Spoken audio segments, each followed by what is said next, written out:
There it is.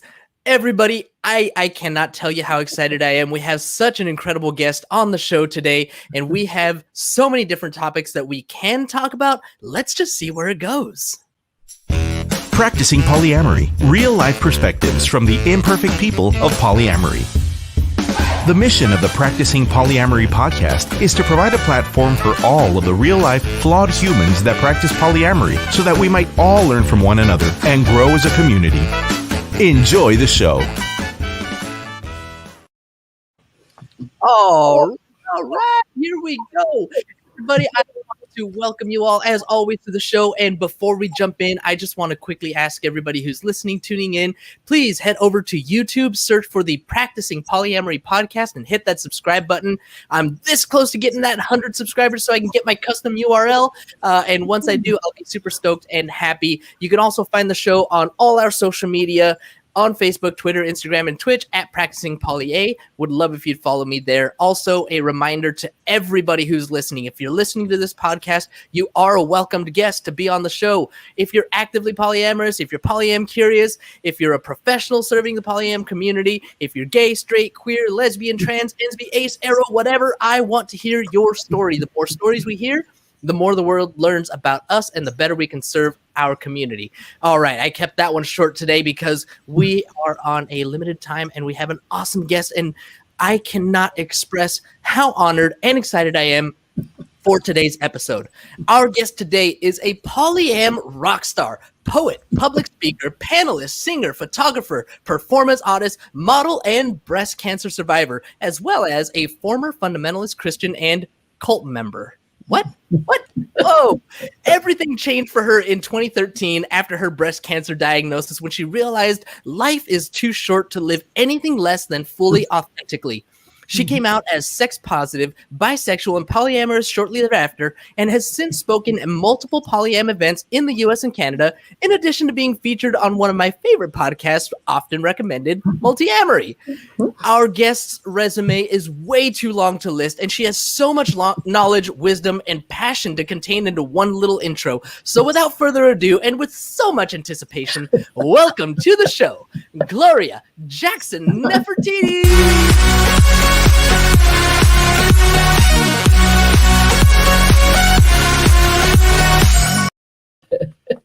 Oh, I love that so much.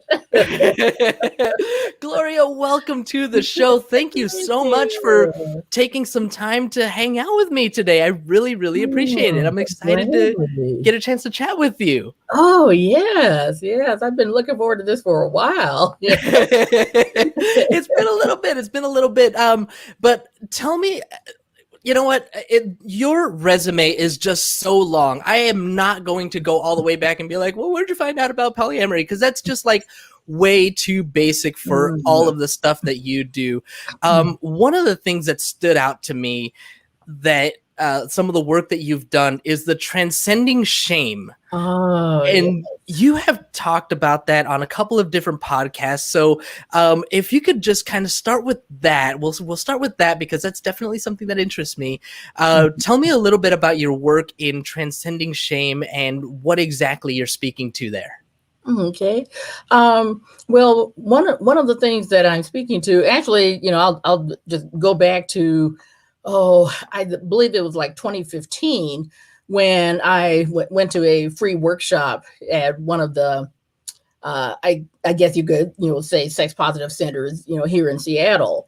And somebody was teaching a class called sexual shame. Mm-hmm. And,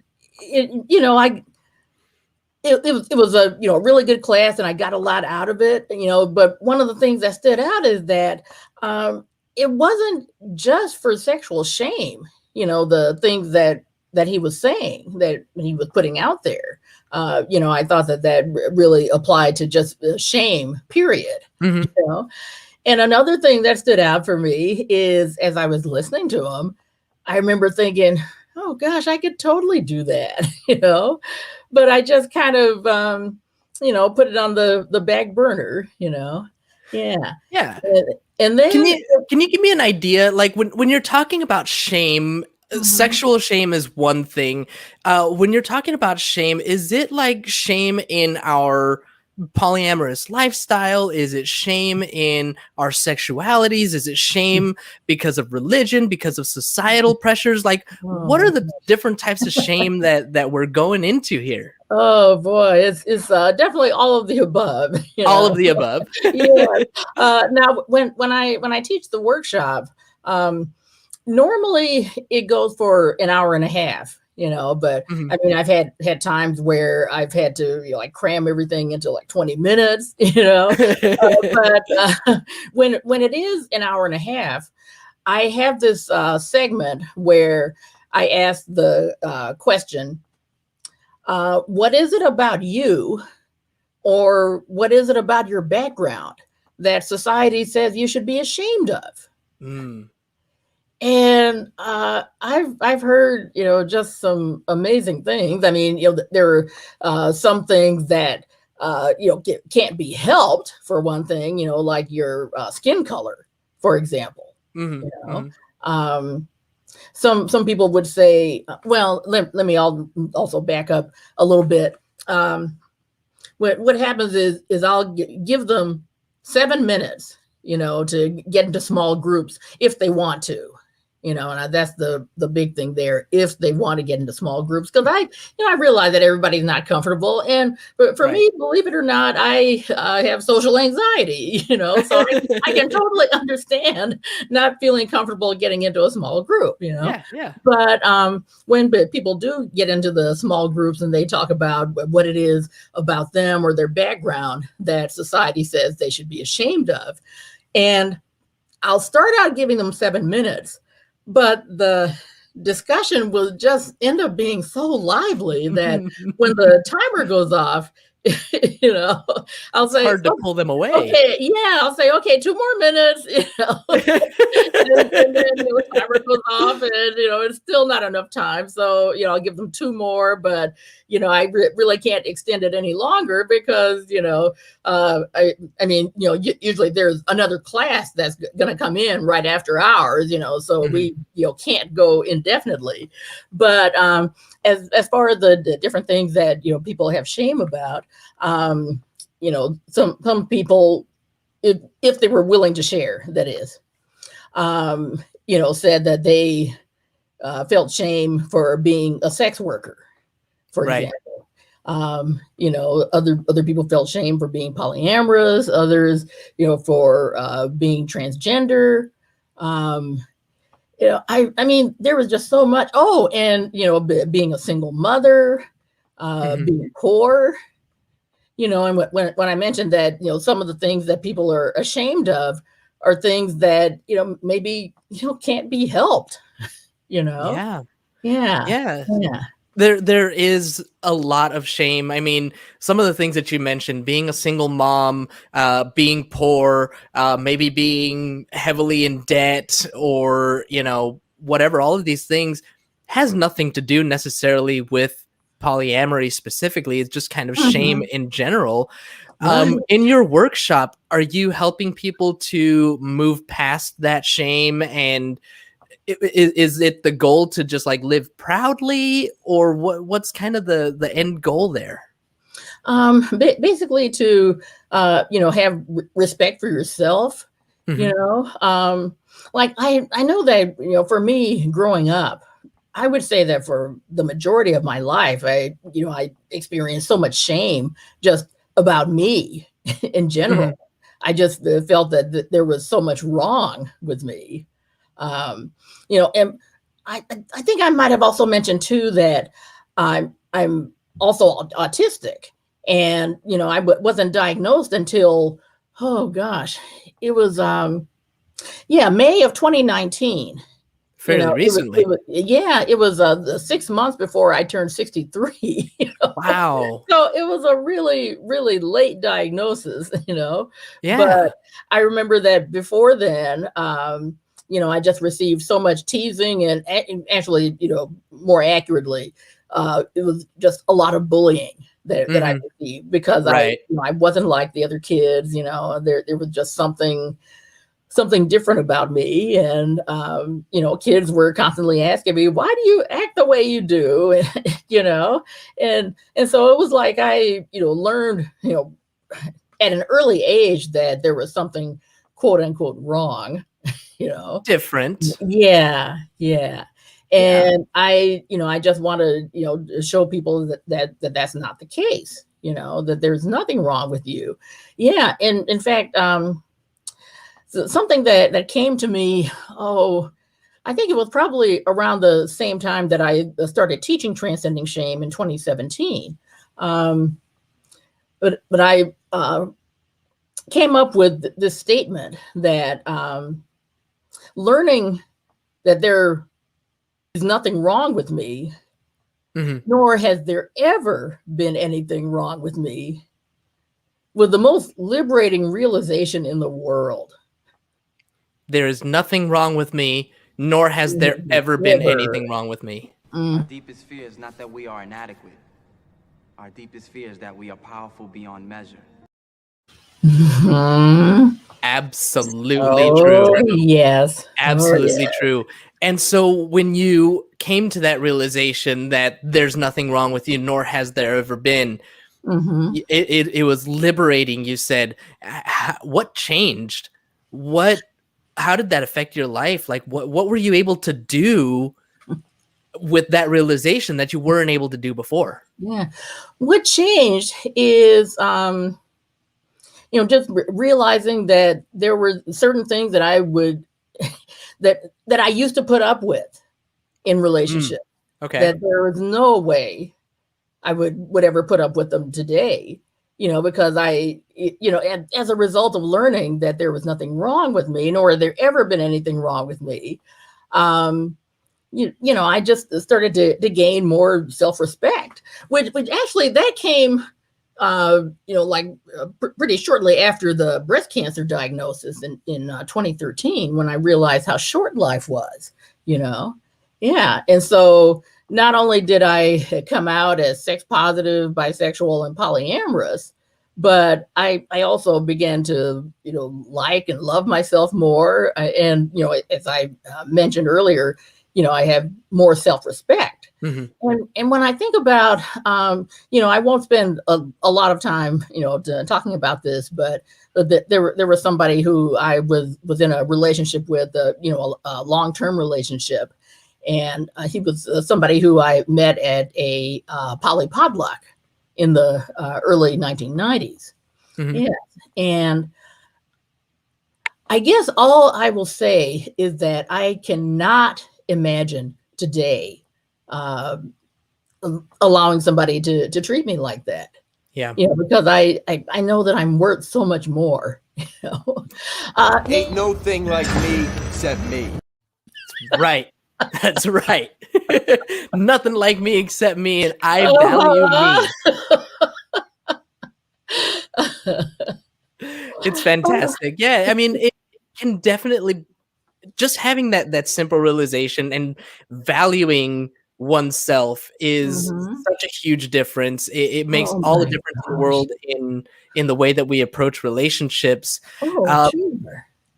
Yeah, I just absolutely love it. Some other things that are in your resume, some other things that you mentioned, there's the neurodivergency that you mentioned. You just got diagnosed with autism less than 2 years ago, and that was a late diagnosis. Did that change? I'm sure it just like put a lot of things in place, like, oh, now all of a sudden all of these things from way back then make sense. Did it change the way that you approach things now today? Did it kind of open things up and yes, tell me a little bit about that? Yes. Like for one thing, now I have two partners, who, one of them, we're coming up on 15 years in May. Wow. The other one, I believe, is like 12 years, something like that. Oh, wow. Oh, okay. All right. But thank you. But it's like over the years, that there have just been various, life changes, and so it's kind of changed the dynamics of our relationships. So I'm in the process of looking for other partners, And one of the big changes that I've seen is that, I've just decided that I'm going to tell people at the very beginning that I'm autistic, just so there'll be no surprises, because I process information differently from other people or, neurotypical people, Yeah. And if I say or do something that people don't understand, I don't want them to ask me, "Oh, why did you do this?" Because Yeah. I mean, I've had that happen so much. But if I tell them at the beginning that I'm autistic, I think that'll kind of help prepare them. Makes sense. Yeah. One of the things that you've mentioned in your bio and something that I want to ask you about, you have 2 partners currently. You said you're open to and looking for more potentially. Yes. Yes. But you talked about hierarchy or practicing non-hierarchical polyamory. Now you've got these 2 partners that you've been with for 12 and 15 years. Yes. So I imagine after some time, the hierarchy there, is negligible. But what about when we get into new relationships? How can we, as polyam folks, we've had these partners for these very long times, how can we get into new relationships in a non-hierarchical way? Yeah. Well, it's a lot easier for me because I don't live with any of my partners. I mean, now, I'm kind of wishing that I live with at least one of them, like during COVID. I mean, because I've really hardly seen either of my partners since February.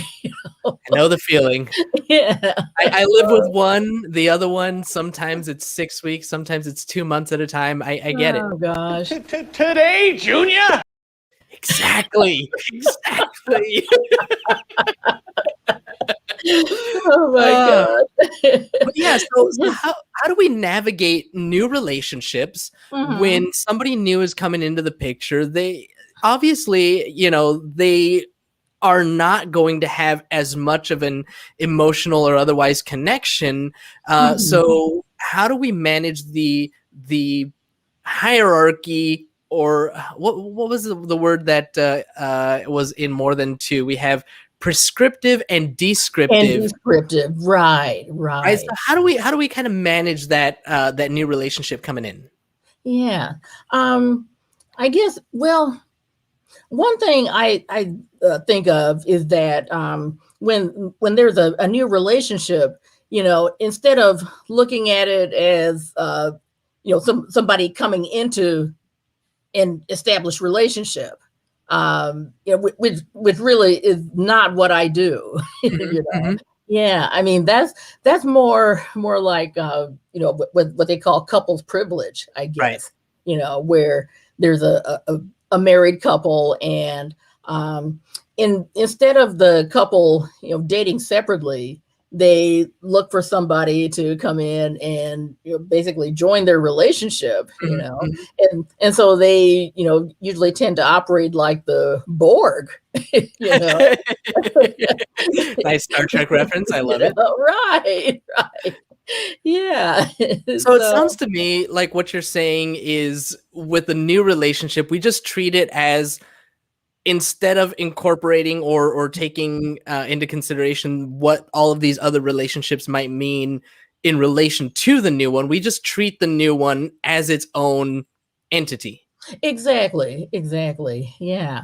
Because just because maybe your husband is in a relationship with somebody, that doesn't mean that the wife has to also be in a relationship with the same person.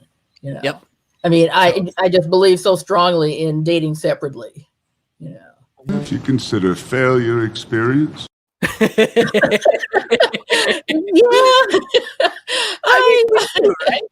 Yeah. I mean, it's an experience that I, sure, it's valuable, but I mean, come on.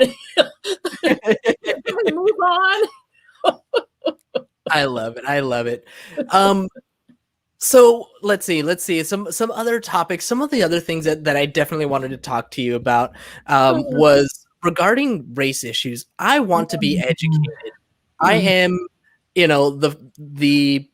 I'm the first one to say I'm just a big dummy. I don't know anything, but I'm constantly learning and constantly trying to get better. One of the things You're not the only one cursed with knowledge. trying to be cursed with knowledge. Just always want to learn more. And one of the things that you mentioned was how outspoken and passionate you are about Black hair, natural hair. Can you tell me a little bit about why that is so powerfully meaning to you?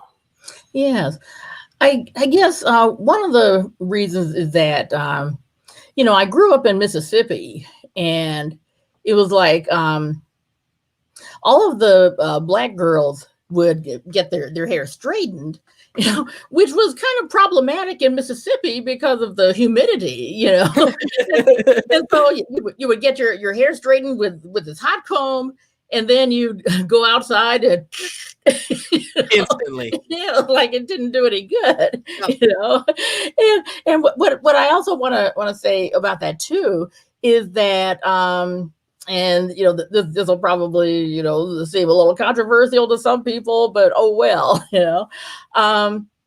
let me say that white men have no business telling Black women how to wear their hair. Bravo. Absolutely. When I was living in Portland, Oregon, in the 1980s, there was somebody I dated, and now I used to wear my hair, shaved really close on the sides, and with a flat top, like Grace Jones, yeah. And I remember somebody telling me a white guy that I was dating at the time, he told me that he thought a really soft Angela Davis type afro would look way better than that Carl Lewis hairstyle I was wearing. Oh, damn!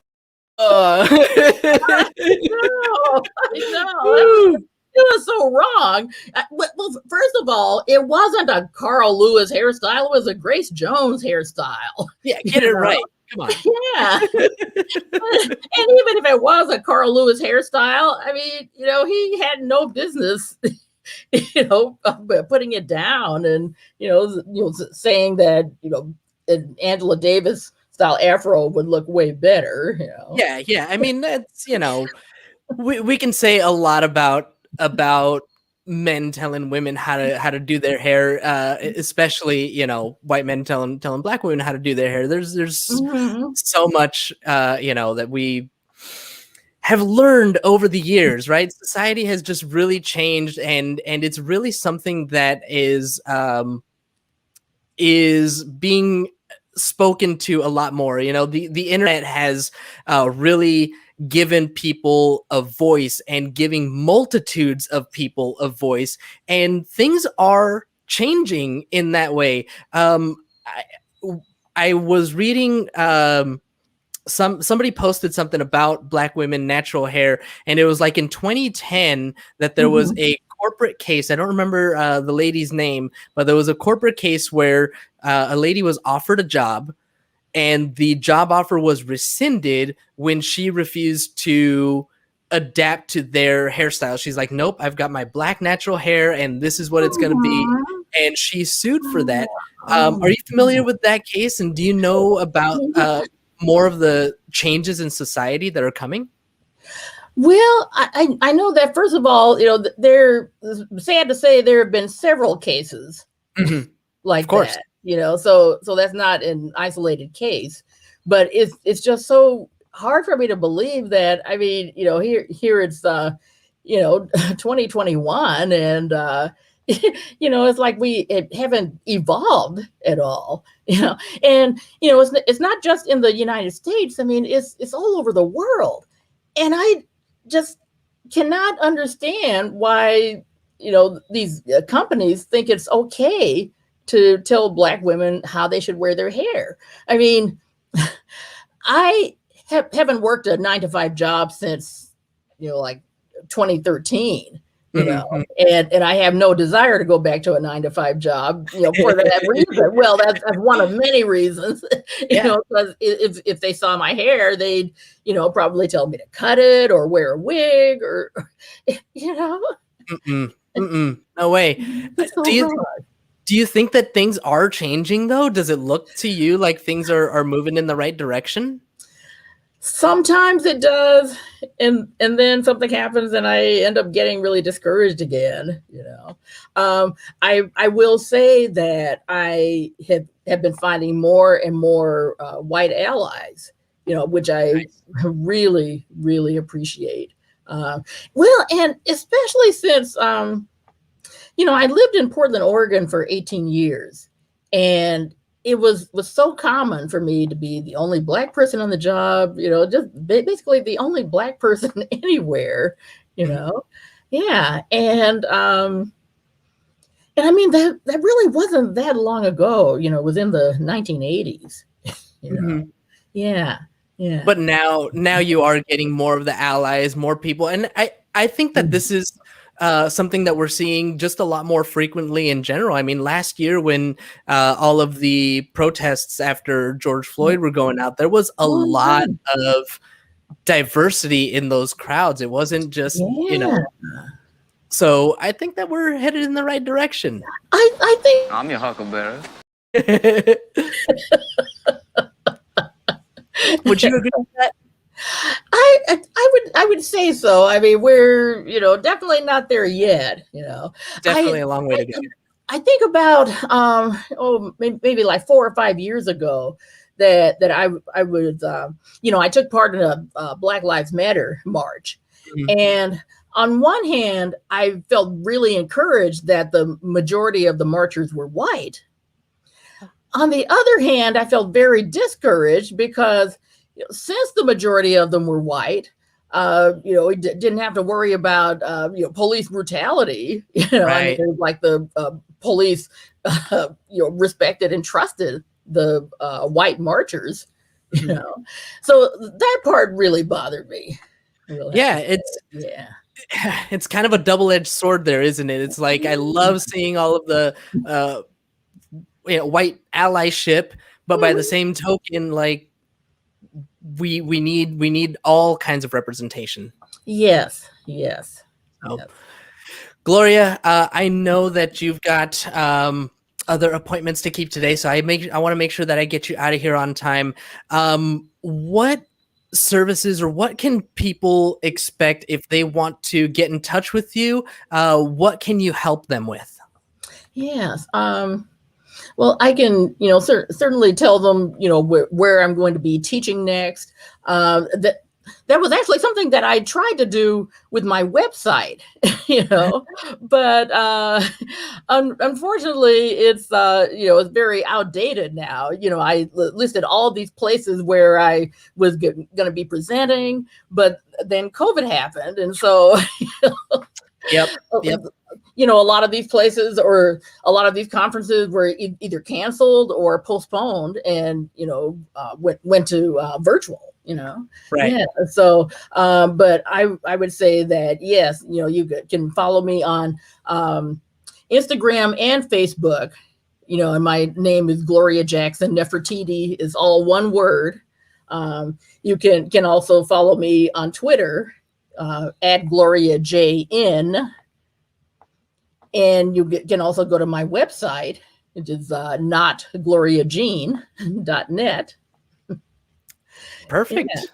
Yeah. So just to throw this out there for everybody who's listening, some of the topics that Gloria teaches are transcending shame, which we did talk about, polyamory 101 from threesomes to weesomes, and we do not live single issue lives.